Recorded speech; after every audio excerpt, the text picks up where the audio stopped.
الرحیم سورہ آل عمران کی آیت نمبر 83 تک 83 یہاں تک ہم نے گزشتہ درس میں ترجمہ کیا تھا۔ یہ تیسرے اس پارے کا آخری رکوع ہے۔ اس کی 3 آیتیں جو ہیں اس کا ترجمہ کر لیا گیا۔ آگے چوتھی آیت جو ہے وہاں سے اس کا آج انشاءاللہ شروع کریں گے۔ پچھلی جو 3 آیات ہیں اس میں اللہ تبارک و تعالیٰ نے اس میثاق کا ذکر فرمایا جو انبیاء کرام سے اللہ تبارک و تعالیٰ نے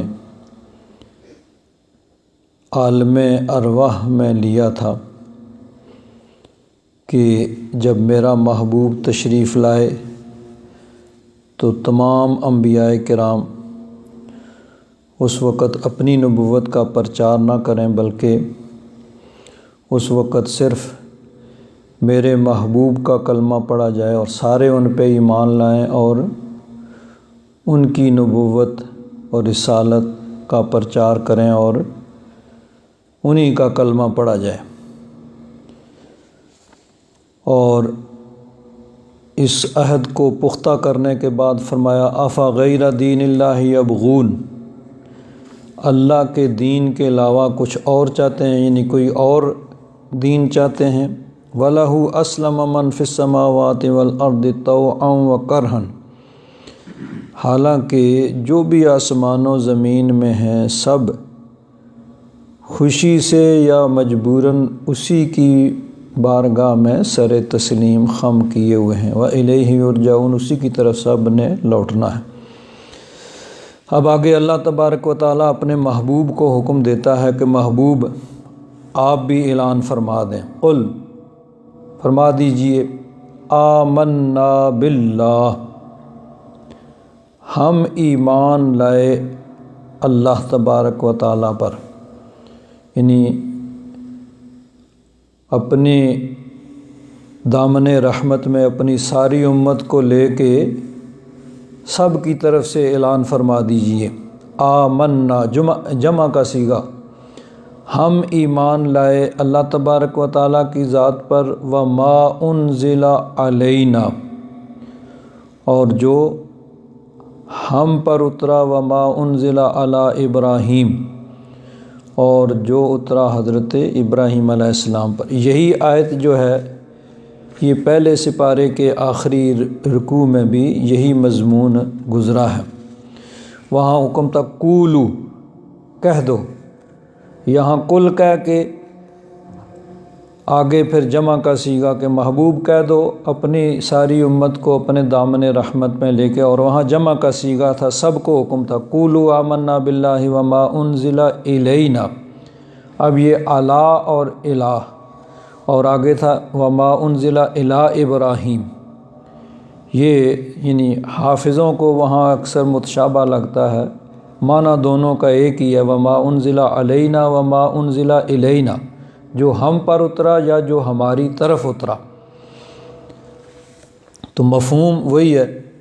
کہ محبوب اعلان فرما دو ہم اللہ تبارک و تعالیٰ کی ذات پر ایمان لائے اور جو ہم پہ نازل کیا گیا یعنی قرآن پاک، وما انزل علی ابراہیم، اور جو نازل کیا گیا حضرت ابراہیم علیہ السلام پر، و اسماعیل، حضرت اسماعیل علیہ السلام پر، و اسحاق، حضرت اسحاق علیہ السلام پر، و یعقوب، حضرت یعقوب علیہ السلام پر، والاسباط، اور جو ان کی اولاد حضرت یعقوب علیہ السلام کی اولاد، کیونکہ حضرت یعقوب علیہ السلام کی اولاد میں آگے پھر جو انبیاء کرام کا سلسلہ چلا جن کو بنی اسرائیل کہا جاتا ہے، اور روایات کے مطابق ہزاروں کی تعداد میں انبیاء کرام حضرت یعقوب علیہ السلام کی اولاد میں ہوئے۔ یہ بھی کہا جاتا ہے کہ حضرت ابراہیم علیہ السلام کے بعد جتنے بھی انبیاء کرام ہوئے ہیں سب کے سب حضرت ابراہیم علیہ السلام کی اولاد میں ہوئے ہیں، جن کی تعداد بعض روایات میں ہزاروں میں بیان ہوئی ہے، سب کے سب حضرت ابراہیم علیہ السلام کی اولاد میں۔ تو ان میں باقی سب کے سب حضرت اسحاق علیہ السلام کی اولاد، یعنی ان کے بیٹے حضرت یعقوب علیہ السلام کی اولاد میں ہوئے ہیں، جن کو بنی اسرائیل کہا جاتا ہے۔ صرف نبی کریم صلی اللہ علیہ وسلم بنی اسماعیل، حضرت اسماعیل علیہ السلام کی اولاد میں ہوئے ہیں۔ جس طرح آدم علیہ السلام کی ساری اولاد ہے، سب انسان آدم علیہ السلام کی اولاد ہیں، تو سارے انبیاء کرام پھر آدم علیہ السلام کی اولاد میں ہوئے۔ حضرت نوح علیہ السلام کے بعد بھی کہا جاتا ہے کہ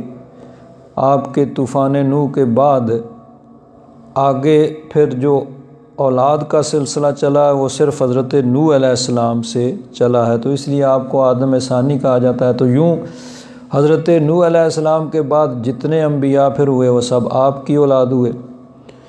تو حضرت ابراہیم علیہ السلام کے بعد بھی یہی کہا جاتا ہے کہ سارے انبیاء جتنے بھی ہیں پھر وہ صرف حضرت ابراہیم علیہ السلام کی اولاد میں ہی ہوئے، اس لیے آپ کا لقب جد الانبیاء بھی ہے۔ تو فرمایا کہ یہ اعلان فرما دو کہ ہم اللہ پر ایمان لائے اور جو ہم پہ نازل کیا گیا اس پہ، اور جو نازل کیا گیا حضرت ابراہیم علیہ السلام، حضرت اسماعیل علیہ السلام، حضرت اسحاق علیہ السلام، حضرت یعقوب علیہ السلام اور حضرت یعقوب علیہ السلام کی اولاد پر۔ وما اوتی موسیٰ و عیسیٰ، جو حضرت موسیٰ علیہ السلام اور حضرت عیسیٰ علیہ السلام کو دیا گیا، یعنی ان پہ جو نازل ہوا۔ اب حضرت موسیٰ علیہ السلام اور حضرت عیسیٰ علیہ السلام بھی حضرت یعقوب علیہ السلام کی اولاد میں سے ہیں بنی اسرائیل میں، لیکن اسباط کے اندر شامل ہونے کے باوجود پھر الگ سے جو ذکر ہوا تو ان کی عظمت شان، ان کی بلند شان کی بنا پہ یعنی دونوں انبیاء کرام کا الگ سے ذکر ہوا، حالانکہ اسباط کے اندر بھی یہ دونوں انبیاء کرام شامل تھے۔ وَالنَّبِيُّونَ مِن رَبِّهِمْ، اور تمام انبیاء کرام پر جو بھی نازل ہوا ان کے رب کی طرف سے ہم سب پہ ایمان لاتے ہیں۔ لا نفرق بین احد منہم، ہم ان میں کوئی فرق نہیں کرتے۔ وَنَحْنُ لَهُ مُسْلِمُونَ،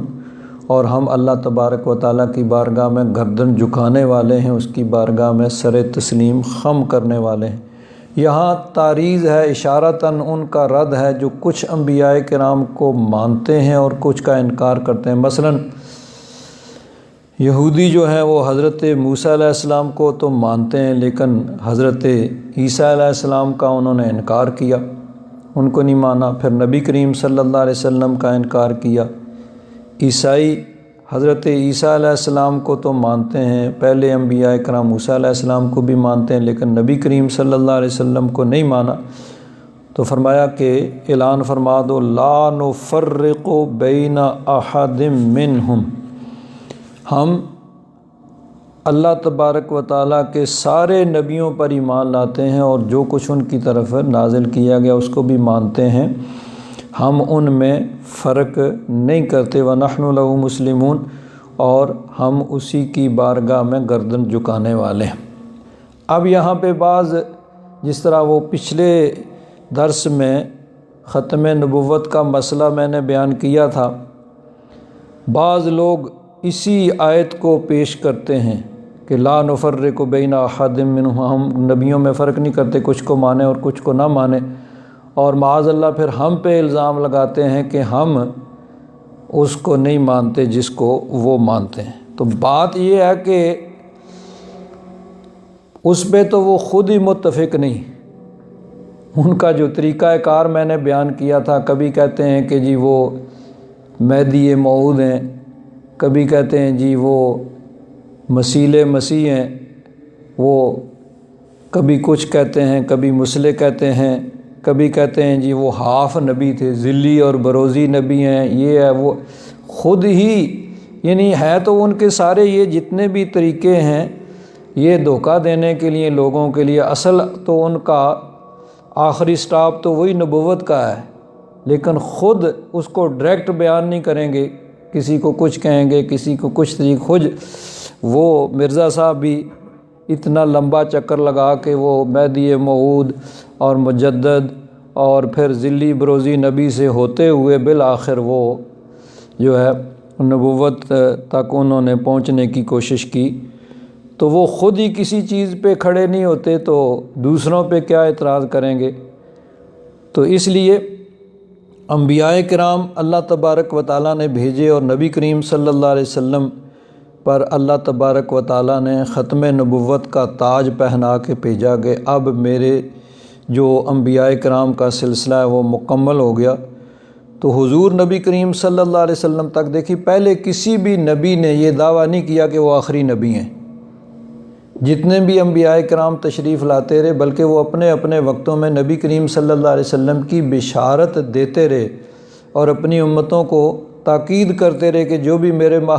اللہ کے محبوب کا زمانہ پائے وہ ان پر ایمان لائے۔ لیکن نبی کریم صلی اللہ علیہ وسلم ختم نبوت کا تاج پہن کے تشریف لائے، اور نبوت کا سلسلہ جب مکمل ہو چکا تو اب جو نبوت کا دعویٰ کرے گا وہ جھوٹا ہے، وہ خود ہی جب کذاب اور دجال ہے تو پھر اس کی نبوت کے بارے میں بات کرنا ہی کیسا۔ تو بہرحال اللہ تبارک و تعالیٰ کے جتنے بھی سچے نبی ہیں ہم سب کو مانتے ہیں اور ان پہ نازل ہونے والی کتابوں کو مانتے ہیں، ہم ان میں فرق نہیں کرتے۔ دوسری جگہ ارشاد فرمایا ان الذین یکفرون باللہ ورسولہ، بے شک وہ جو اللہ اور اس کے رسولوں کا انکار کرتے ہیں، وَيُرِيدُونَ أَن يُفَرِّقُوا بَيْنَ اللَّهِ وَرُسُلِهِ،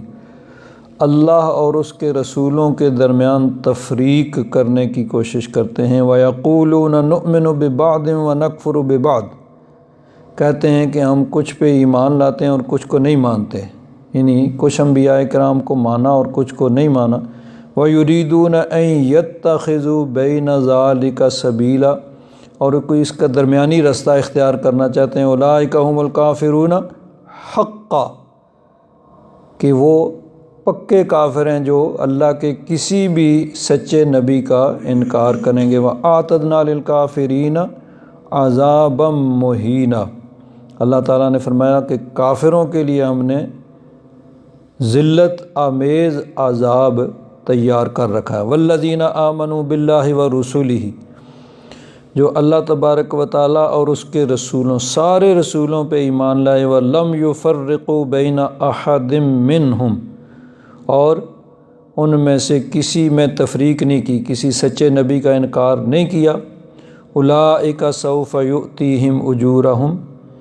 انہی کو اللہ تبارک و تعالیٰ ان کے اجر عطا فرمائے گا۔ وَكَانَ اللَّهُ غَفُورًا رَحِيمًا، اور اللہ تبارک و تعالیٰ بخشنے والا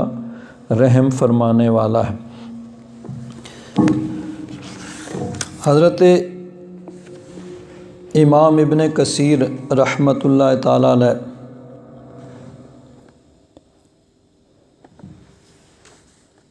اس آیت جس سے پچھلی آیت افغیر دین اللہ یبغون، اور اس سے آگے پھر اسی مفہوم کی آیت آ رہی ہے، وَمَن یبتغ غیر الاسلام دینا، کہ جو اسلام کے علاوہ کوئی اور دین طلب کرے گا۔ پیچھے تھا افغیر دین اللہ یبغون، کہ کیا اللہ کے دین کے علاوہ کچھ اور چاہتے ہیں، کوئی اور دین، تو یہاں فرمایا وَمَن یبتغ غیر الاسلام دینا فلن یقبل منہ، تو دین یعنی اسلام کے علاوہ کوئی دین اگر چاہتا ہے تو ہرگز اس سے قبول نہیں کیا جائے گا، وَهُوَ فِي الْآخِرَةِ مِنَ الْخَاسِرِينَ، اور وہ آخرت میں نقصان اٹھانے والا ہوگا۔ یہ یاد رکھیں کہ تمام انبیاء کرام اسلام کی ہی دعوت دیتے رہے، یعنی حضرت آدم علیہ السلام نے اپنے وقت میں جو دعوت دی وہ اسلام کی دعوت تھی، حضرت نوح علیہ السلام، حضرت ابراہیم علیہ السلام، حضرت موسیٰ علیہ السلام، حضرت عیسیٰ علیہ السلام، اور پھر نبی کریم صلی اللہ علیہ وسلم، یعنی 1,24,000 یا کم و بیش جتنے بھی انبیاء کرام تشریف لائے ہیں سب نے اسلام کی دعوت دی ہے، اور سب کا دین اسلامی ہے، کیونکہ بنیادی جو عقائد ہیں ان میں نہ تو کوئی فرق ہو سکتا ہے نہ ہے۔ مثلا سب سے بنیادی جو نقطہ ہے اسلام کا وہ اللہ تبارک و تعالیٰ کی توحید ہے کہ اللہ تعالیٰ وحدہ لا شریک ہے، وہی عبادت کے لائق ہے، کوئی اور عبادت کے لائق نہیں ہے۔ تو اب یہ حضرت آدم علیہ السلام نے بھی اسی کی تلقین کی، اور نبی کریم صلی اللہ علیہ وسلم تک جتنے انبیاء کرام تشریف لائے سب نے یہی تلقین کی۔ پھر انبیاء کرام پر ایمان لانا اور قیامت پر ایمان لانا، فرشتوں پہ ایمان لانا، اسی طرح کتابوں پر ایمان لانا، تقدیر پر ایمان لانا، یہ جو بنیادی عقائد ہیں یہ سارے انبیاء کرام کی یہی دعوت تھی۔ اب شریعت جو ہے، عبادت کے طریقے جو ہیں وہ ہر زمانے میں وہ الگ الگ تھے، بعض احکام کے اندر کچھ فرق تھا۔ مثلا عبادت کس طرح کرنی ہے، جس طرح ہم نماز پڑھتے ہیں پہلے انبیاء کرام کی شریعتوں میں اس طرح نماز نہیں، کوئی اور طریقہ ہوگا۔ اسی طرح باقی جو عبادات ہیں ان میں ہر زمانے کے اعتبار سے شریعت کے اندر اپنے اپنے زمانے کے اعتبار سے عبادات تھیں، لیکن بنیادی جو عقائد ہیں وہ سب کے ایک ہیں۔ تو سارے انبیاء کرام نے اسلام کی ہی دعوت دی ہے، اور جب نبی کریم صلی اللہ علیہ وسلم تشریف لے آئے تو اب اسلام یہی ہے جس کی دعوت نبی کریم صلی اللہ علیہ وسلم نے دی۔ یعنی اب گزشتہ انبیاء کرام کی شریعت پہ عمل کرنا اس کا نام اسلام نہیں ہے۔ حضور کے اعلان نبوت کے بعد جن جن تک حضور کے اعلان نبوت کی خبر پہنچ گئی اب ان پہ لازم ہے کہ وہ نبی کریم صلی اللہ علیہ وسلم پر ایمان لائیں اور حضور کی شریعت کے مطابق عمل کریں۔ اب اسلام صرف اور صرف حضور کی لائے ہوئے دین، حضور کی شریعت کا نام ہے۔ اب اگر کوئی پہلی شریعتوں پر عمل کرے گا تو وہ اسلام کا پیروکار شمار نہیں ہوگا۔ حضور کی تشریف آوری سے پہلے جو پہلی شریعتیں اس وقت تک موجود تھیں ان پہ عمل کرنا وہ اسلام تھا، یعنی حضرت عیسیٰ علیہ السلام کی اصل تعلیمات جو تھیں ان کے مطابق جو عمل کر رہے تھے ان کو مسلمان کہا جائے گا۔ لیکن حضور کی تشریف آوری، حضور کے اعلان نبوت کے بعد اب اگر کہیں سے حضرت عیسیٰ علیہ السلام کی اصل تعلیمات بھی آ جائیں تو اس کے مطابق عمل نہیں کیا جائے گا، اور جو اس کے مطابق عمل کرے گا اس کو مسلمان نہیں کہا جائے گا۔ تو اللہ تبارک و تعالیٰ نے فرمایا وَمَن يَبْتَغِ غَيْرَ الْإِسْلَامِ دِينًا۔ امام ابن کثیر کہتے ہیں اے من سلک طریقا سوا ما شرعہ اللہ فلن يقبل منہ، یعنی ایسا طریقہ جس کو اللہ تبارک و تعالیٰ نے مشروع کیا ہے، مقرر کیا ہے، اس کے علاوہ کوئی اور طریقہ اگر اختیار کرے گا فلن يقبل منہ تو اس سے وہ قبول نہیں کیا جائے گا۔ وَهُوَ فِي الْآخِرَةِ مِنَ الْخَاسِرِينَ، اور وہ آخرت میں نقصان اٹھانے والا ہوگا۔ یعنی اسلام کے علاوہ کوئی اور دین، اب شریعت نبی کریم صلی اللہ علیہ وسلم کی شریعت ہے، اللہ تبارک و تعالیٰ اور اس کے محبوب کا حکم کہ شریعت اس چیز کا نام ہے جو اللہ تعالیٰ نے اور اس کے محبوب نے جو کچھ حکم دیا ہے اور جن چیزوں سے منع کیا ہے۔ اب اپنے طور پر کوئی آدمی نہ کسی چیز کو جائز کر سکتا ہے نہ ناجائز اور حرام قرار دے سکتا ہے، یہ منصب اللہ تبارک و تعالیٰ اور اس کے محبوب کا۔ اسی لیے حدیث پاک میں آتا ہے نبی کریم صلی اللہ علیہ وسلم نے ارشاد فرمایا من عمل عملا لیس علیہ امرنا فہو رد، جس کسی نے کوئی ایسا کام کیا جس پر ہمارا امر نہیں، یعنی ہماری شریعت کے مطابق نہیں، ہماری شریعت کے خلاف ہے، تو وہ مردود ہے۔ وہی عمل مقبول ہوگا جو شریعت مطہرہ کے مطابق ہوگا۔ اب یہاں ایک بڑی اہم بات ہے کہ اس حدیث پاک کو پڑھا جاتا ہے لیکن بعض اوقات اس کا مفہوم جو ہے اس کے اندر وہ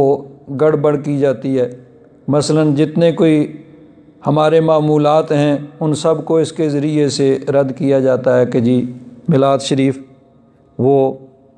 جب کیا جائے من عمل عملا لیس علیہ امرنا فہو رد، حالانکہ وہ کام جو شریعت مطہرہ کے خلاف ہے وہ مردود ہے، جس کی وجہ سے اللہ تبارک و تعالیٰ اور اس کے رسول کے احکام کی خلاف ورزی ہو،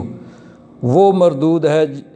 ہر وہ نیا کام جس کی وجہ سے سنت اٹھ جائے،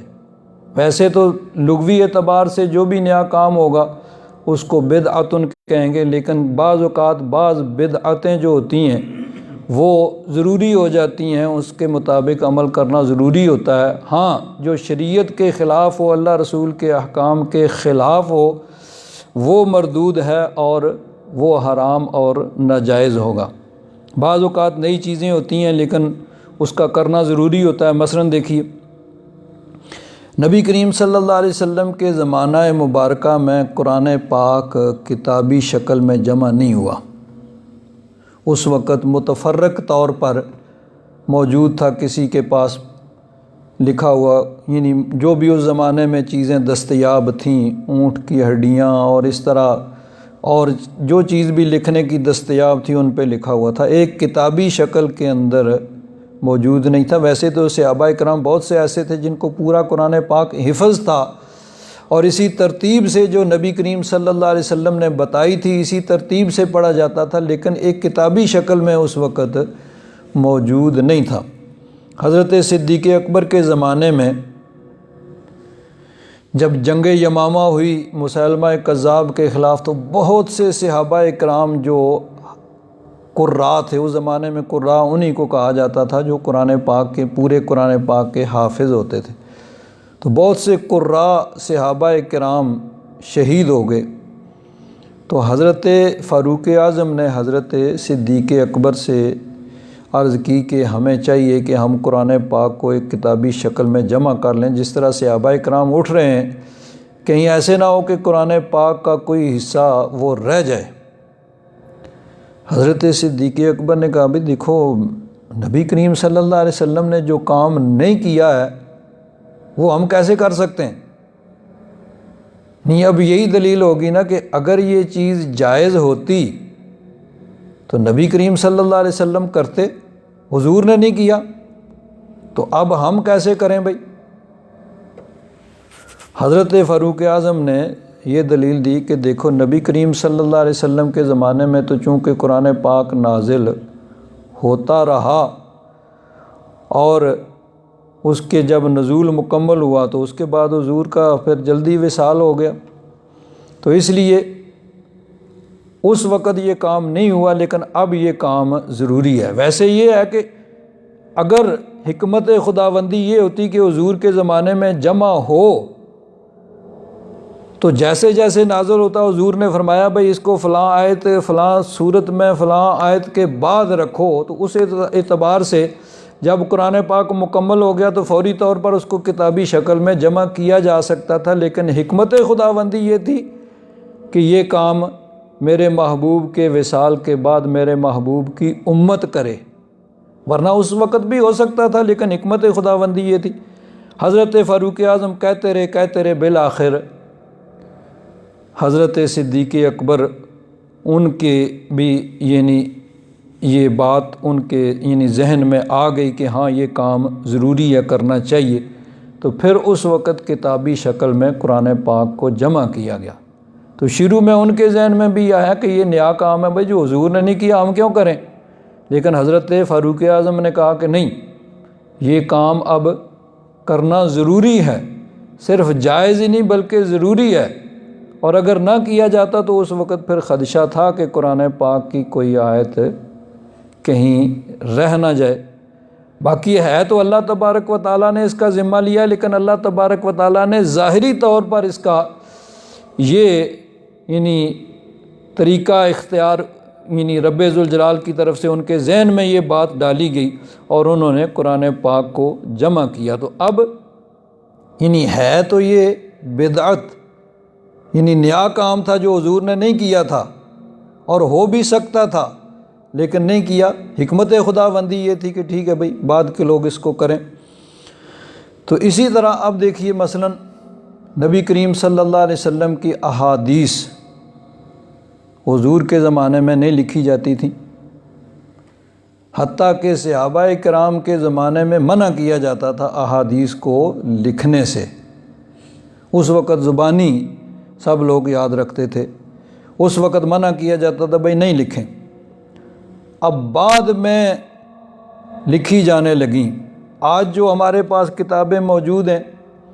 ان کے بارے میں بعض روایات، بلکہ معتبر بات یہی ہے کہ سب سے پہلی جو کتاب احادیث مبارکہ کی ہمارے پاس یعنی کتابی شکل میں جمع شدہ احادیث موجود ہیں وہ مسند امام اعظم ہے، حضرت امام اعظم ابو حنیفہ رحمۃ اللہ تعالیٰ علیہ کی کتاب ہے، کیونکہ آپ کا وصال 150 ہجری میں ہوا۔ اس کے بعد حضرت امام مالک، ان کا موطا امام مالک ہے اور باقی کتابیں ہیں۔ تو یہ یعنی گویا حضور نبی کریم صلی اللہ علیہ وسلم کے وصال کے بعد، بلکہ صحابہ اکرام کا بھی وصال ہو چکا ہے، تو اس وقت یہ کتابیں لکھی گئی۔ اور امام بخاری رحمۃ اللہ تعالیٰ علیہ کا تو 252 ہجری میں وصال ہوا۔ تو اب حضرت امام بخاری نے حضور نبی کریم صلی اللہ علیہ وسلم کے وصال کے 200 سال بعد احادیث مبارکہ کا یہ مجموعہ جمع کیا ہے۔ تو اب اگر یہ ہوتا کہ جو ہر نیا کام ناجائز اور حرام ہے، تو سب سے بڑا کام تو حضرت امام بخاری نے پھر ناجائز اور حرام کام کیا کہ جو نبی کریم صلی اللہ علیہ وسلم نے نہیں کیا، صحابہ کرام نے نہیں کیا، تو انہوں نے بخاری شریف جمع کی۔ لیکن یہ چیز اس وقت حالات کے مطابق ضروری تھی کہ احادیث مبارکہ کو جمع کیا جائے تاکہ قیامت تک کے لیے یہ محفوظ ہو جائیں۔ تو اس حدیث پاک کا بھی یہی معنی ہے کہ ایسا کام جو شریعت مطہرہ کے خلاف ہو، جس کی وجہ سے ایسی بدعت جس کی وجہ سے کوئی سنت اٹھ جائے، وہ مردود ہے، اور جو کام شریعت مطہرہ کے مطابق ہوگا۔ مسلم شریف کی حدیث ہے، نبی کریم صلی اللہ علیہ وسلم نے ارشاد فرمایا، من سن فی الاسلام سنتا حسنتا، جس نے اسلام میں کوئی اچھا طریقہ ایجاد کیا۔ اب یہ قیامت تک کے لیے ہے، ایک نہیں کہ پہلی صدی میں، دوسری صدی میں، تیسری صدی میں، جس نے بھی کوئی اچھا کام ایجاد کیا، فَلَهُ أَجْرُهُ، اس کو اس کا بھی اجر ملے گا، اور جو بعد میں اس پر عمل کرے گا اس کو بھی اس کے مطابق، یعنی اس کا اجر عمل کرنے والے کو بھی ملے گا، لیکن سب سے پہلے جس نے وہ اچھا عمل شروع کیا ہے اس کو بھی اس کا اجر ملے گا۔ شرط یہ ہے کہ وہ کام شریعت کے مطابق ہو، شریعت کے خلاف نہ ہو۔ اور دوسری طرف فرمایا کہ اگر کسی نے کوئی برا طریقہ ایجاد کیا شریعت کے خلاف، اللہ رسول کے احکام کے خلاف، تو پھر اس کو بھی گناہ ہوگا، اور بعد میں جو لوگ اس کے مطابق عمل کریں گے ان کا گناہ بھی اس کا بھی یعنی اس کو پہنچتا رہے گا۔ تو مردود وہ چیز ہے جو شریعت کے خلاف ہے، جس کی وجہ سے سنت اٹھ جائے، شریعت مطہرہ کی خلاف ورزی ہو۔ یہ اصول نہیں ہے کہ چونکہ نبی کریم صلی اللہ علیہ وسلم نے یا صحابہ کرام نے کوئی کام نہیں کیا ہے تو وہ ناجائز اور حرام ہو جائے، نہیں، ناجائز اور حرام وہ کام ہے جو شریعت کے خلاف ہے، اللہ رسول کے احکام کے خلاف ہے، جس کی وجہ سے وہ کوئی شریعت اٹھ جائے، وہ بدعت سیئہ اور وہ گناہ اور حرام ہے۔ تو اللہ تبارک و تعالیٰ نے ارشاد فرمایا، وَمَن يَبْتَغِ غَيْرَ الْإِسْلَامِ دِينًا فَلَن يُقْبَلَ مِنْهُ، جس نے بھی اسلام کے علاوہ کوئی اور طریقہ چاہا، کوئی اور دین چاہا، اس سے ہرگز وہ قبول نہیں کیا جائے گا، وَهُوَ فِي الْآخِرَةِ مِنَ الْخَاسِرِينَ، اور وہ آخرت میں پھر نقصان اٹھانے والوں میں ہوگا۔ حضرت امام ابن کثیر رحمۃ اللہ تعالیٰ علیہ اس کی شرح کے اندر ایک حدیث پاک نقل کرتے ہیں۔ حضرت ابو ہریرہ رضی اللہ تعالیٰ عنہ نے فرمایا، حدثنا ابو ہریرہ اذ ذاک ونحن بالمدینہ، یہ امام حسن بصری رضی اللہ تعالیٰ عنہ اس کے راوی ہیں کہ حضرت ابو ہریرہ نے ہمیں مدینہ منورہ میں یہ حدیث پاک بیان کی۔ قال رسول اللہ صلی اللہ علیہ وسلم، فرماتے ہیں کہ رسول اللہ صلی اللہ تعالیٰ علیہ وسلم نے ارشاد فرمایا، تجیء الاعمال یوم القیامہ، اعمال حاضر ہوں گے قیامت کے دن، یعنی جتنے بھی نماز، روزہ، حج، زکوٰۃ، یہ ایک متشکل صورت میں اللہ تبارک و تعالیٰ کی بارگاہ میں حاضر ہوں گے۔ فتجی الصلاۃ، نماز آئے گی، حاضر ہوگی۔ فتقول یا رب انا الصلاۃ، نماز آ کے کہے گی یا رب ذوالجلال میں نماز ہوں۔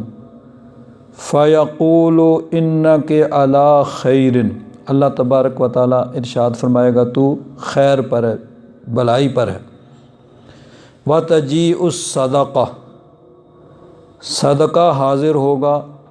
فتقول یا رب انا الصدقہ، اور عرض کرے گا یا رب ذوالجلال میں صدقہ ہوں۔ فیقول انک علی خیر، تو بھی خیر پر ہے۔ ثم یجیء الصیام، پھر روزہ آئے گا۔ فیقول یا رب انا الصیام، یا رب ذوالجلال میں روزہ ہوں۔ فیقول انک علی خیر، اللہ تعالیٰ ارشاد فرمائے گا بے شک تو بھی بھلائی پر ہے۔ ثم تجیء الاعمال کل ذالک، پھر سارے اعمال باقی بھی حاضر ہوں گے۔ یقول اللہ تبارک و تعالیٰ انک علی خیر، سب سے اللہ تبارک و تعالیٰ یہی فرمائے گا۔ ثم یجیء الاسلام، پھر اسلام حاضر ہوگا اللہ تبارک و تعالیٰ کی بارگاہ میں۔ فیقول یا رب انت السلام و انا السلام، دین اسلام حاضر ہو کے عرض کرے گا یا رب ذوالجلال تیرا نام بھی سلام ہے، یعنی تو سلامتی دینے والا ہے۔ و انا السلام، اور میں بھی اسلام ہوں۔ فیقول اللہ تعالیٰ انک علی خیر، اللہ تبارک و تعالیٰ ارشاد فرمائے گا تو بھلائی پر ہے۔ بکل یوم آخذ و بک اعطی، بکل یوم آخذ و بک اعطی، آج تیری وجہ سے ہی میں پکڑوں گا اور تیری وجہ سے ہی دوں گا، یعنی جنہوں نے تیرے خلاف کام کیا ہے، اسلام کے علاوہ کوئی اور دین ڈھونڈا ہے، اختیار کیا ہے، آج ان کی پکڑ ہوگی،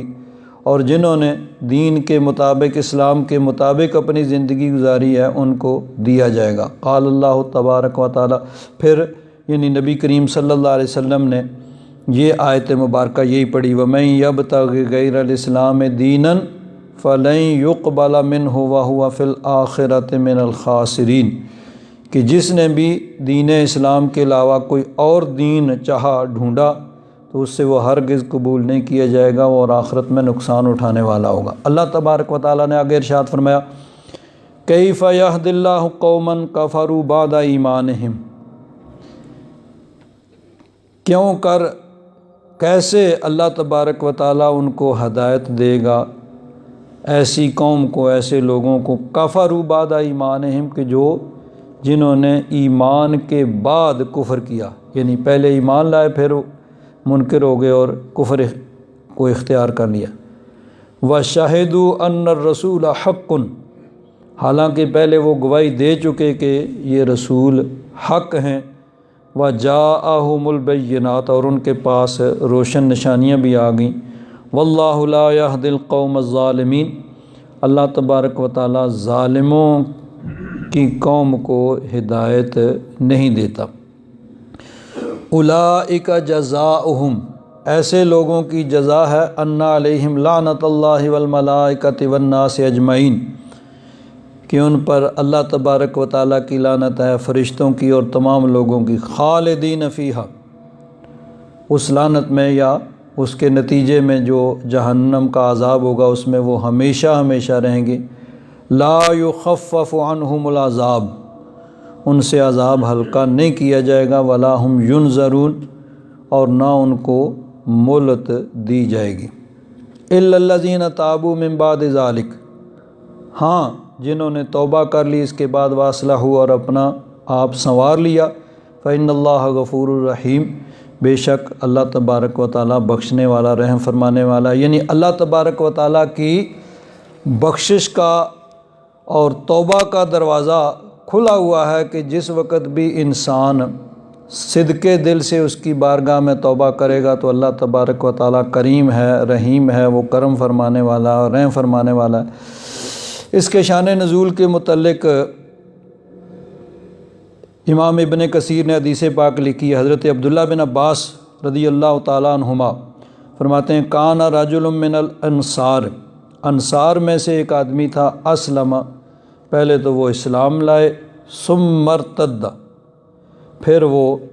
دین سے پھر گئے اور لاحق بالشرک، شرک کے ساتھ یعنی مشرکوں کے پاس چلے گئے، ثم نادم، پھر وہ نادم اور شرمندہ ہوئے، فارسل الی قومہ ان صلو لی رسول اللہ صلی اللہ علیہ وسلم، انہوں نے اپنی قوم کو پیغام بھیجا کہ میرے بارے میں تم نبی کریم صلی اللہ علیہ وسلم سے پوچھو، حل لی من توبۃ، کیا میرے لیے توبہ کی گنجائش ہے، کوئی صورت ہو سکتی ہے؟ تو فنازلت، یہ پھر ساری 3 آیتیں جو ہیں یہ نازل ہوئیں، کیف یہد اللہ سے لے کر غفور الرحیم تک۔ فارسل الیہ قومہ، تو اس کی قوم نے ان کی طرف یہ پیغام بھیجا، فاسلم، وہ ایمان لے آئے۔ تو یعنی اللہ تبارک و تعالیٰ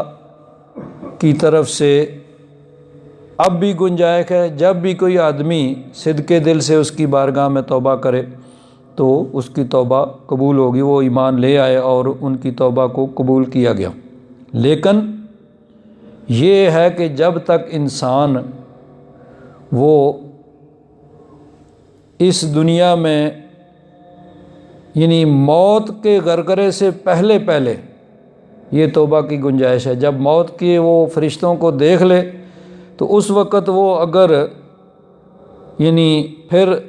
توبہ کرے گا تو وہ قبول نہیں ہوگی۔ اس کا بیان پھر اگلی آیت میں، ان الذین کفروا بعد ایمانہم، وہ جنہوں نے کفر کیا ایمان کے بعد، یعنی ایمان لائے پھر کافر ہو گئے، ثم ازدادوا کفرا، پھر کفر میں اور آگے بڑھ گئے، لن تقبل توبتہم، ان کی توبہ ہرگز قبول نہیں کی جائے گی، وَأُولَئِكَ هُمُ الضَّالُّونَ، یہی لوگ گمراہ ہیں۔ اب اس سے مراد مفسرین کرام فرماتے ہیں کہ یہی ہے کہ اگر تو وہ اپنی زندگی میں موت سے پہلے موت کے غرغرے سے پہلے توبہ کرے تو اس کی توبہ قبول ہے، لیکن اگر جب موت کا وقت آ گیا، فرشتوں کو دیکھ لیا، تو اب تو پھر سارے مان جائیں گے، لیکن اس وقت کا ماننا پھر قابل قبول نہیں ہوگا۔ چنانچہ امام ابن کثیر نے بھی اس آیت کا حوالہ دیا۔ اللہ تبارک و تعالیٰ نے سورہ النساء میں ارشاد فرمایا، انما التوبۃ علی اللہ للذین یعملون السوء بجہالۃ، اللہ تبارک و تعالیٰ کے ذمہ کرم پہ ان کی توبہ قبول فرمانا ہے جنہوں نے جہالت کی وجہ سے برے اعمال کیے۔ ظاہر بات ہے کہ ہر آدمی جو بھی برائی کرتا ہے وہ اس کو جہالت کی وجہ سے ہی ہوتی ہے۔ تو ثم یتوبون من قریب، پھر جلدی وہ توبہ کرتے ہیں، فاولئک یتوب اللہ علیہم، تو اللہ تبارک و تعالیٰ ان کی توبہ کو قبول فرماتا ہے۔ وکان اللہ علیما حکیما، اور اللہ تبارک و تعالیٰ علم والا، حکمت والا۔ ولیست التوبۃ للذین یعملون السیئات، ان کی توبہ نہیں ہے، یعنی ان کی توبہ قبول نہیں ہوگی جو برے عمل کرتے رہے، حتی اذا حضر احدہم الموت، یہاں تک کہ جب کسی کی موت کا وقت آ گیا، قال انی تبت الآن، کہتا ہے انی تبت الآن، اب میں توبہ کرتا ہوں، فرمایا نہیں، اس وقت وہ توبہ کا وقت نہیں ہے۔ وَلَلَّذِينَ يَمُوتُونَ وَهُمْ كُفَّارٌ، اور نہ وہ جو کفر کی حالت میں مر گئے تو ان کی توبہ کی پھر کوئی صورت نہیں ہے۔ اولئک اعتدنا لهم عذابا الیما، ان کے لیے ہم نے دردناک عذاب تیار کر رکھا ہے۔ تو اس سے پہلے جو انسان توبہ کرتا ہے اللہ تبارک و تعالیٰ اس کی توبہ کو قبول فرماتا ہے۔ گناہ گار توبہ کرتا ہے، اللہ تبارک و تعالیٰ اپنے فضل و کرم سے اس کے گناہوں کو معاف فرماتا ہے۔ کافر توبہ کر کے ایمان لاتا ہے، اللہ تبارک و تعالیٰ اس پہ کرم فرماتا ہے، اس کے ایمان کو قبول کر کے اس کے کفر کو معاف فرماتا ہے۔ لیکن موت کے وقت یا جس کی کفر کی حالت میں موت ہوگی، اب اس کی بخشش کا کوئی صورت نہیں ہے۔ آگے فرمایا ان الذین کفروا وماتوا وہم کفار، جنہوں نے کفر کیا اور کفر کی حالت میں مر گئے، فَلَن يُقْبَلَ مِنْ أَحَدِهِمْ مِلْءُ الْأَرْضِ ذَهَبًا، تو ان سے زمین کے برابر سونا بھی قبول نہیں کیا جائے گا، یعنی کفر کی حالت میں مر گئے۔ اگر پہلے وہ توبہ کرتے ہیں تو ان کی توبہ، جس طرح کہ دوسری جگہ پہ اللہ تبارک و تعالیٰ نے اس کو یوں بیان فرمایا سورہ الانعام کے اندر، یہ بھی ہے، ارشاد فرمایا هل ينظرون، یہ لوگ کس چیز کا انتظار کر رہے ہیں، الا ان تأتیہم الملائکہ، کہ ان کے پاس فرشتے آ جائیں، او یاتی ربک، یا رب ذوالجلال کا عذاب آ جائے، او یاتی بعض آیات ربک، یا آپ کے رب کی کچھ نشانیاں آ جائیں۔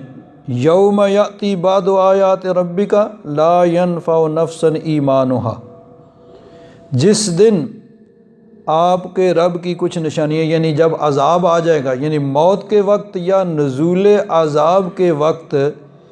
پھر ایمان لانا وہ قابل قبول نہیں ہوگا۔ لم تکن آمنت من قبل، جو پہلے ایمان نہیں لایا،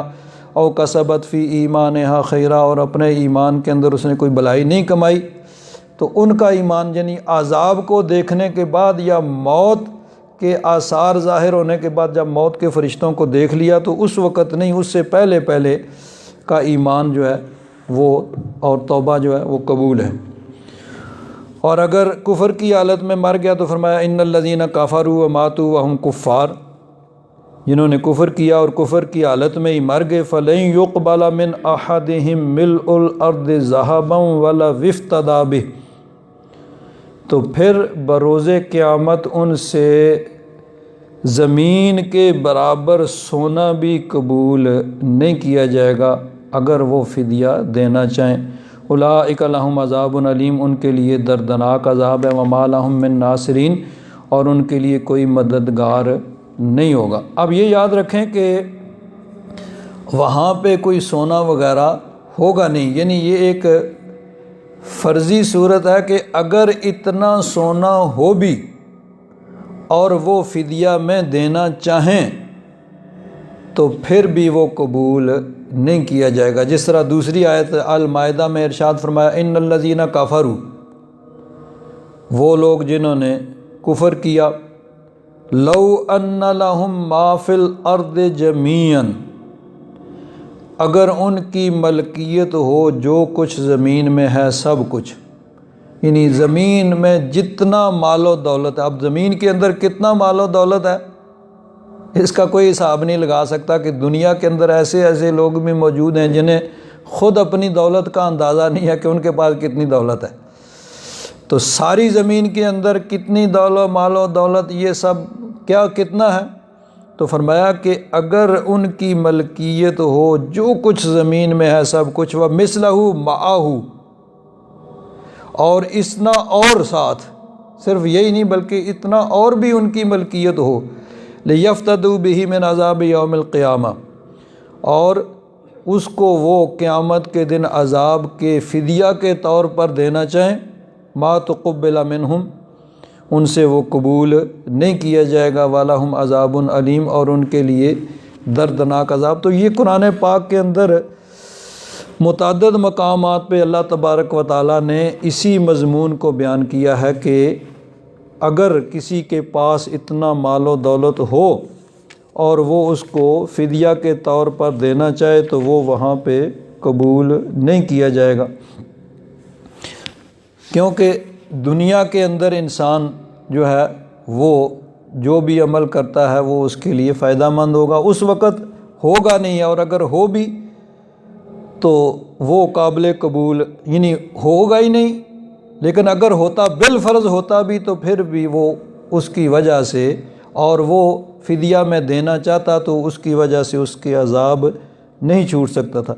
سورہ الرعد میں ارشاد فرمایا للذین استجابوا لربہم الحسنی، جنہوں نے رب ذوالجلال کے احکام کے مطابق عمل کیا ان کے لیے بھلائی ہے، اللہ تبارک و تعالیٰ نے ان کے لیے جنت تیار کی ہے۔ والذین لم یستجیبوا لہ، اور جنہوں نے اس کے احکام کے مطابق عمل نہیں کیا، خلاف ورزی کی، لو ان لہم ما فی الارض جمیعا ومثلہ معہ لافتدوا بہ، اگر ان کے لیے ساری زمین کے برابر اور اتنا ہی اور یہ سب ان کی ملکیت ہو تو وہ بھی ان سے فدیہ کے طور پر قبول نہیں کیا جائے گا۔ اولئک لہم سوء الحساب ومأواہم جہنم وبئس المہاد، ان کا بہت ہی برا ٹھکانہ ہوگا جہنم، اور وہ بہت برا ٹھکانہ۔ تو اس وقت مال و دولت ہوگا بھی نہیں، اور اگر بالفرض ہو بھی اور فدیہ کے طور پر دینا چاہیں تو وہ فدیہ نہیں بن سکے۔ چنانچہ حدیث پاک ہے، تمام مفسرین کرام نے اس حدیث پاک کو نقل کیا ہے۔ حضرت امام ابن کثیر رحمۃ اللہ تعالیٰ علیہ فرماتے ہیں، حضرت انس بن مالک رضی اللہ تعالیٰ عنہ فرماتے ہیں، ان النبی صلی اللہ علیہ وسلم قال، نبی کریم صلی اللہ علیہ وسلم نے ارشاد فرمایا، یقال للرجل من اہل النار یوم القیامہ، جہنمیوں میں سے ایک آدمی اس کو قیامت کے دن کہا جائے گا، ارأیت، یہ تو بتا، لو کان لک ما علی الارض من شیء اکنت مفتدیا بہ، اگر ساری زمین کا مال و دولت تیری ملکیت ہوتا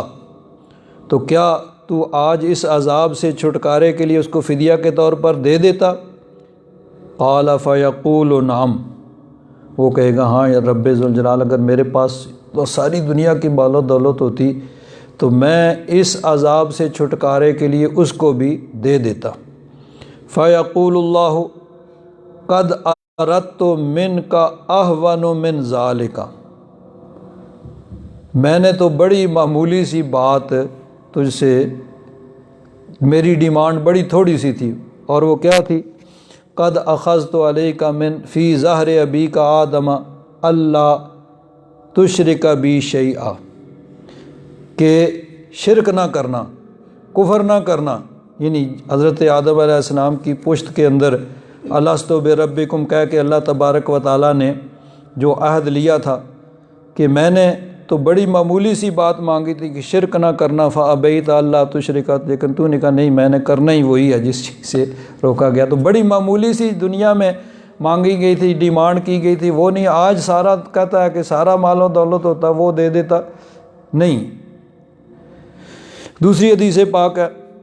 حضرت انس بن مالک رضی اللہ تعالیٰ عنہ سے مروی ہے، قال رسول اللہ صلی اللہ علیہ وسلم، یؤتی بالرجل من اہل الجنت، ایک جنتی آدمی اللہ تبارک و تعالیٰ کی بارگاہ میں حاضر کیا جائے گا، فیقول لہ، اللہ تبارک و تعالیٰ ارشاد فرمائے گا، یا ابن آدم، اے ابن آدم، کیف وجدت منزلک، تو نے اپنی منزل کو کیسے پایا، کیسا تیرا ٹھکانہ ہے؟ فیقول، اے ربی خیر و منزل، بہت اچھی منزل ہے، بہت اچھا ٹھکانہ ہے۔ فیقول سل و تمنا، اللہ تعالیٰ ارشاد فرمائے گا مانگ اور تمنا کر۔ فیقول ما اسأل و ما اتمنا الا ان تردنی الی الدنیا، وہ کہے گا کہ میں اور کچھ نہیں مانگوں، کوئی تمنا نہیں کروں گا، ہاں تو مجھے دنیا میں بھیج دے، فاقتل فی سبیل اللہ، تو پھر عشرہ مرارن، جو کوئی شہید ہوگا جو کہے گا کہ میں تو یہی چاہتا ہوں کہ مجھے واپس دنیا میں بھیج تو میں بار بار تیرے رستے میں قتل کیا جاؤں، 10 مرتبہ کا۔ لما یرا من فضل شہادت، شہادت کا جو فضیلت اور اس کا مرتبہ و مقام دیکھ کے وہ تو اللہ تبارک و تعالیٰ کی حکمت اور اس کی فیصلے کے خلاف ہے، اس لیے دنیا میں دوبارہ نہیں بھیجا جائے گا، نہیں، اس کی عظمت اور شان ظاہر کرنے کے لیے اللہ تبارک و تعالیٰ اس سے پوچھے گا۔ فرمایا وَيُؤْتَى بِالرَّجُلِ مِنْ أَهْلِ النَّارِ، جہنمیوں سے ایک آدمی حاضر کیا جائے گا، فَيَقُولُ لَهُ يَا ابن آدم، اس سے کہا جائے گا اے ابن آدم، کیف وجدت منزلک، تو نے اپنی منزل کو کیسا پایا، اپنا مقام کیسا پایا؟ فَيَقُولُ يَا رَبِّ شَرَّ مَنزَلٍ، بہت ہی بری منزل، یعنی بہت ہی برا مقام، بہت ہی بری جگہ ہے جہاں میں ہوں۔ فیقول لہ اتفتدی منی بطلاع الارض ذہبا، یعنی اگر تیرے پاس زمین کے برابر سونا ہو تو کیا تو اس عذاب سے چھٹکارے کے لیے اس کو دے دے گا؟ فیقول اے رب نعم، تو وہ کہے گا یا رب ذوالجلال، آج اگر میرے پاس زمین کے برابر بھی سونا ہو تو میں اس عذاب سے چھٹکارے کے لیے اس کو دینے کے لیے تیار ہو جاؤں۔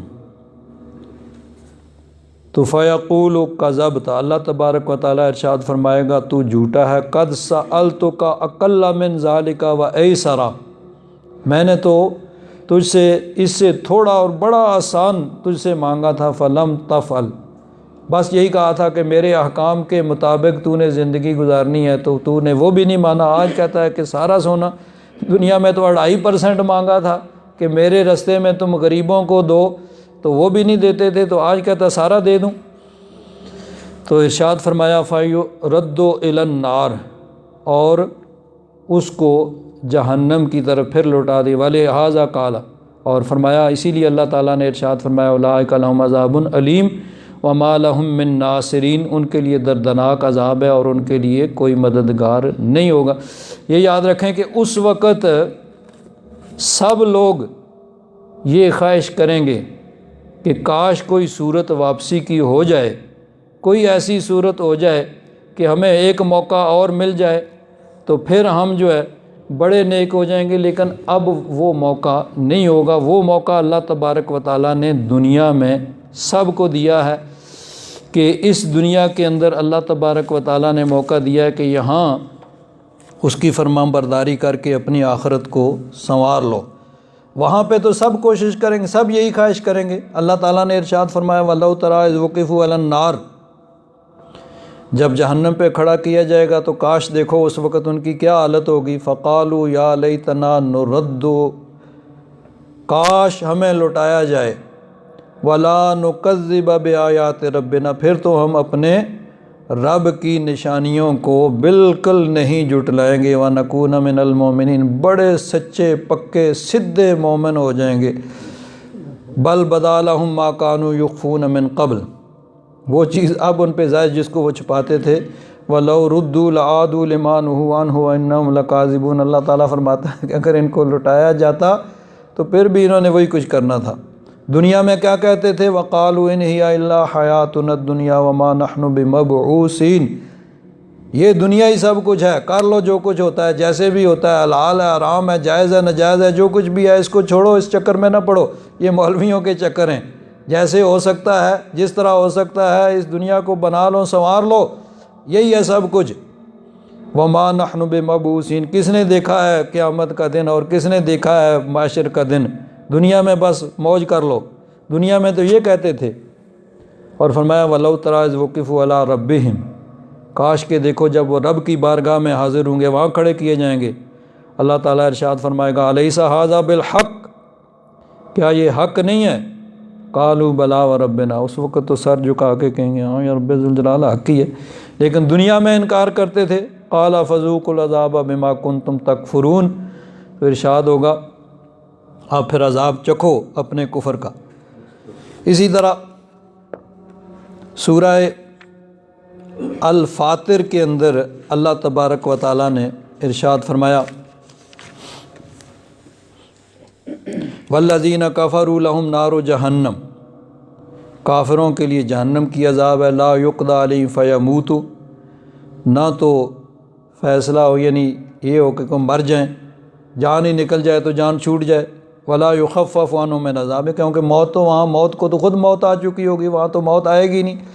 اور نہ ان کا عذاب ہلکا کیا جائے گا۔ كَذَٰلِكَ نَجْزِي كُلَّ كَفُورٍ، ہر ناشکرے کو ہم ایسے ہی جزا دیں گے۔ وَهُمْ يَصْطَرِخُونَ فِيهَا، وہاں پہ وہ چیخ اور چلا رہے ہوں گے اور عرض کریں گے ربنا اخرجنا، یا رب ذوالجلال ہمیں نکال، نعمل صالحا، ہم نیک اعمال کریں گے، غیر الذی کننا نعمل، وہ نہیں جو پہلے کرتے رہے ہو، وہ نہیں کریں گے، اب تو بڑے نیک سیدھے صحیح اسلام کے مطابق تیرے حکم کے مطابق چلیں گے۔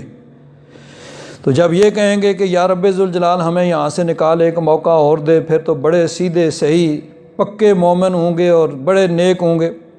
تو ارشاد ہوگا اولم نعمرکم، کیا میں نے تمہیں اتنی عمر نہیں دی تھی، اتنا موقع نہیں دیا تھا؟ ما یتذکر فیہ من تذکر، کہ جس میں جو نصیحت حاصل کرنا چاہے وہ نصیحت حاصل کر لے۔ وجاءکم النذیر، اور تمہارے پاس ڈرانے والا بھی آیا۔ اس وقت تو تم نے یعنی نہیں کیا، آج کہہ رہے ہو، دنیا میں پورا موقع تمہیں دیا گیا۔ حضرت امام بخاری رحمۃ اللہ تعالیٰ علیہ نے اس آیت کے ضمن میں اسی کو موضوع بنایا، اولم نعمرکم ما یتذکر فیہ من تذکر وجاءکم النذیر، کہ اس وقت اللہ تعالیٰ کا حکم ہوگا کہ کیا میں نے تمہیں اتنی عمر نہیں دی تھی کہ جس میں جو نصیحت قبول کرنا چاہے وہ نصیحت قبول کر لے، اور تمہارے پاس ڈرانے والا بھی آیا۔ اور اس کا عنوان قائم کیا مم بلغ 60 سنۃ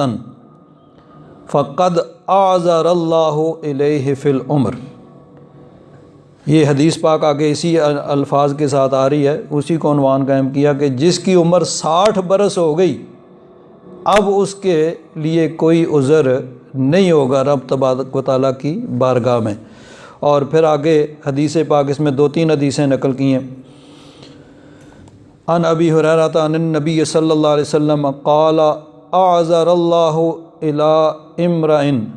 اخر اجلہ حتی بلغ 60 سنۃ،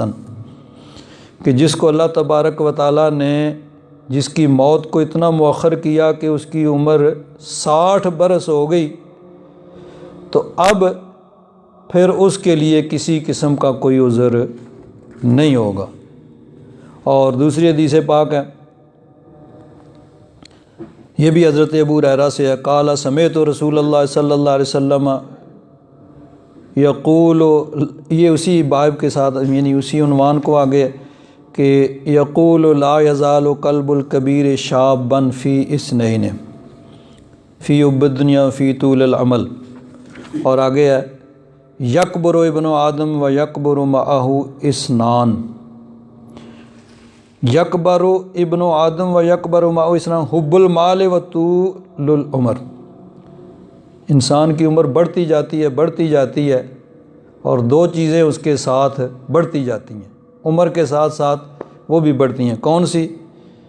ایک تو مال کی محبت، جتنا بھی آدمی عمر رسیدہ ہوتا جاتا ہے مال کی محبت بڑھتی جاتی ہے، اور لمبی عمر کی خواہش یہ بھی انسان کے ساتھ بڑھتی جاتی ہے۔ بالآخر پھر انسان کو موت جو ہے وہ اپنے پنجے آگے گاڑتی ہے۔ یہاں ایک اور بات اس آیت میں کہ اللہ تعالیٰ نے فرمایا کہ جب وہ خواہش کریں گے کہ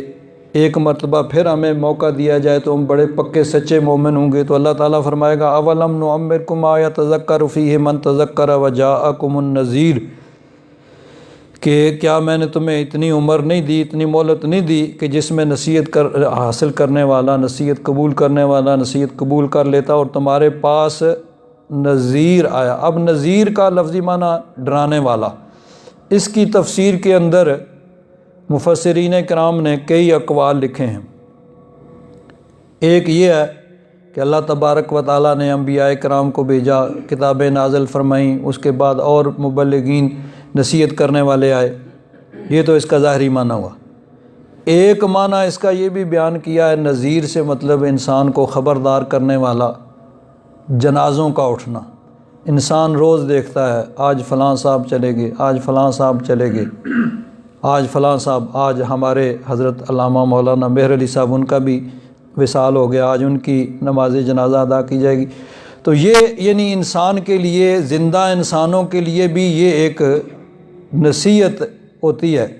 کہ دیکھو جی آج فلاں صاحب، کبھی انسان کہتا ہے آج دادا جی چلے گئے جی، آج ابا جی چلے گئے جی، آج بھائی جان چلے گئے جی، آج بہن چلی، تو ایک وقت پھر انسان کا اپنا بھی آ رہا ہے۔ تو یہ جو چیز ہے جنازوں کا اٹھنا، انسان روز دیکھتا ہے کوئی نہ کوئی اس کے رشتہ داروں میں، عزیزوں میں کہیں کوئی نہ کوئی جنازہ اٹھتا ہے، تو یہ بھی انسان کے لیے ایک نصیحت ہے۔ تو اللہ تعالیٰ نے فرمایا کہ یہ بھی تمہارے لیے ایک نصیحت کا سامان تھا کہ تم دیکھتے بھئی تمہارے گرد و پیش میں جب اٹھ رہے ہیں تو تم نے کوئی یہاں، وہ پنجابی میں کہتے ہیں قلعے تو نہیں ٹھوکے، تم نے بھی جانا ہے، تو کسی وقت بھی بلاوا آ سکتا ہے، تو اس وقت تم نے کیوں نہیں اپنے آپ کو سنوارا۔ اور ایک اس میں ایک قول یہ بھی ہے کہ تمہارے پاس نذیر آیا، خبردار کرنے والا، ڈرانے والا، وہ ہے بڑھاپا، کہ انسان دیکھتا ہے کہ ایک وقت بچپن تھا، اس وقت ہر خواہش انسان کی پوری کرنے کی گھر والے کوشش کرتے تھے، بھئی جو بھی خواہش کرو اس کو پوری کرنے کی کوشش کرتے تھے۔ پھر جوانی آ گئی، انسان کے اندر قوت طاقت آتی ہے تو انسان سمجھتا ہے کہ دنیا کے اندر میں ہی ہوں اور ہے ہی کوئی نہیں۔ پھر اس کے بعد انسان بڑھاپے کی طرف جاتا ہے، پھر انسان کے کبھی انسان روٹی کھا کے بھول جاتا ہے، پتہ نہیں روٹی کھائی ہے کہ نہیں ہے، ابھی کیا سوچا تھا وہ ذہن سے نکل جاتا ہے، ابھی کیا کیا تھا، کچھ کرنا چاہتا ہے وہ کر نہیں سکتا ہے، ہاتھ پاؤں نہیں۔ تو یہ چیزیں جو ہیں نا، یہ بھی انسان کے لیے ایک خبردار کرنے والی چیز ہے کہ انسان دیکھے کہ بچپن گزر گیا، جوانی گزر گئی، اب بڑھاپا ہے، تو کسی وقت ویسے تو موت کسی بچپن میں بھی آ سکتی ہے، جوانی میں بھی آ سکتی ہے، لیکن جب بڑھاپا آ جائے، بال سفید ہو جائیں، تو پھر تو کنفرم ہے نا جی، اور تو اب کچھ نہیں ہے نا، اب تو پھر موت ہی موت ہے۔ تو یہ چیز جو ہے انسان کے لیے خود ایک بہت بڑا ڈرانے والا، خبردار کرنے والا ہے، جو انسان کو خبردار کرتا ہے بھئی تیار ہو جاؤ آگے کے لیے۔ سرکار میاں صاحب رحمۃ اللہ تعالیٰ علیہ نے بھی فرمایا ہے کہ کالے بال مسافر ہوئے تے چٹیاں نے ڈیرے لائے، پہلے انسان کے بال سر کے داڑھی کے سیاہ ہوتے ہیں، پھر آہستہ آہستہ آہستہ سفید ہونا شروع ہو جاتے ہیں، پھر سفید، تو کالے بال مسافر ہوئے چٹیاں نے ڈیرے لائے، اکھاں کھول محمد بخشا، موت سے نیڑے نے چاہے۔ یہ موت کا پیغام ہے جو تمہیں خبردار کر رہا ہے کہ دنیا میں ہمیشہ نہیں رہنا ہے۔ یہ بڑھاپا، یہ سفید بال اور یہ جنازوں کا اٹھنا، یہ سب انسان کو خبردار کرنے کے لیے کہ تیار ہو جاؤ، اور اس کے لیے تیاری کرو، قبر کے لیے، میدان محشر کے لیے۔ اللہ تبارک و تعالی ہم سب کو توفیق عطا فرمائے۔ الحمدللہ رب العالمین والصلاة والسلام علی حبیبہ سیدنا و مولانا محمد وعلی آلہ واصحابہ اجمعین۔ تمام حضرات فاتحہ شریف ایک دفعہ پڑھ کے حضرت مولانا مہر علی صاحب ان کی مغفرت اور بخشش کے لیے، بلندی درجات کے لیے دعا کریں۔ بسم اللہ الرحمن الرحیم، الحمدللہ رب العالمین، الرحمن الرحیم، مالک یوم الدین، ایاک نعبد و ایاک نستعین، اہدنا الصراط المستقیم، صراط الذین انعمت علیہم غیر المغضوب علیہم ولا الضالین، آمین۔ قل هو اللہ احد اللہ الصمد لم یلد ولم یولد ولم یکن له کفوا احد۔ قل هو اللہ احد اللہ الصمد لم یلد ولم یولد ولم یکن له کفوا احد۔ قل هو اللہ احد اللہ الصمد لم یلد ولم یولد ولم یکن له کفوا احد۔ اللہم صلی وسلم وبارک علی سیدنا و مولانا محمد وعلی آلہ واصحابہ اجمعین۔ اللہم اغفر لجمیع المؤمنین والمؤمنات والمسلمین والمسلمات الاحیاء منهم والاموات انک مجیب الدعوات۔ صلی اللہ تعالی علی حبیبہ سیدنا و مولانا محمد وعلی آلہ واصحابہ اجمعین برحمتک یا ارحم الراحمین۔